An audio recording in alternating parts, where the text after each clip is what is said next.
Daily current news में आज का हमारा विषय है मालाबार फ्लैश तितली। यह टॉपिक पर्यावरण एवं पारिस्थितिकी से संबंधित है। सबसे पहले देख लेते हैं इस पूरे एपिसोड में किन किन मुद्दों पर बात करेंगे। सबसे पहले जानेंगे चर्चा में क्यों, फिर जानेंगे मालाबार फ्लैश तितली की विशेषता के बारे में, साथ ही जानेंगे नीलगिरी के बारे में और अंत में देखेंगे एक अभ्यास प्रश्न को। तो चलिए शुरू करते हैं। हाल ही में नीलगिरी क्षेत्र में मालाबार फ्लैश तितली दिखाई दी। नीलगिरी में इस प्रजाति का पहला फोटोग्राफिक रिकॉर्ड लिया गया है। पिछले 10 वर्षों में इस प्रजाति का कभी दस्तावेजीकरण नहीं किया गया है। अब जान लेते हैं मालाबार फ्लैश तितली की विशेषता। यह ब्लूज परिवार से संबंधित एक तितली है। Winter blithe M.A. ने 1957 में प्रकाशित अपनी पुस्तक butterflies of the Indian reason में इस तितली का उल्लेख किया है।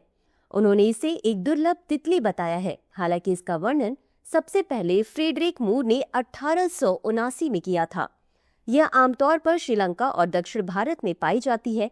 यह हल्के भूरे और लाल रंग की तितली है। इसका वैज्ञानिक नाम रापला लंकाना है। अब जान लेते हैं नीलगिरी के बारे में। नीलगिरी शब्द का अर्थ नीले पहाड़ है। इसका नाम नील कुरिंची फूल से आच्छादित पहाड़ों की वजह से लिया गया है।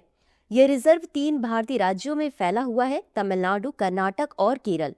यह यूनेस्को के मानव और जीव मंडल कार्यक्रम के तहत भारत का पहला बायोस्फीयर रिजर्व है, जो वर्ष 1986 में स्थापित किया गया था।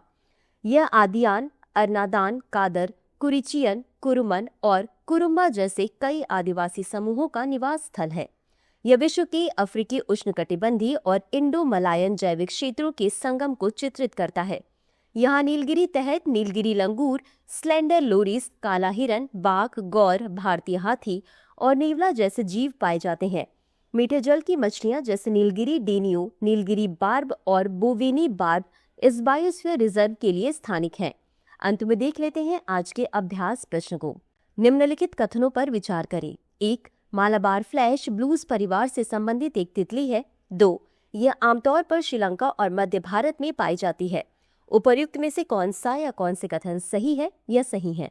A केवल 1, B केवल 2, C 1 और 2 दोनों, D न तो 1 और न ही 2। इस प्रश्न का उत्तर कमेंट बॉक्स में जरूर दें। अभी के लिए बस इतना ही। धन्यवाद। डियर व्यूअर्स, अपने एग्जाम की तैयारी को और बेहतर करने के लिए हमारे चैनल को लाइक, शेयर और सब्सक्राइब करना न भूलें।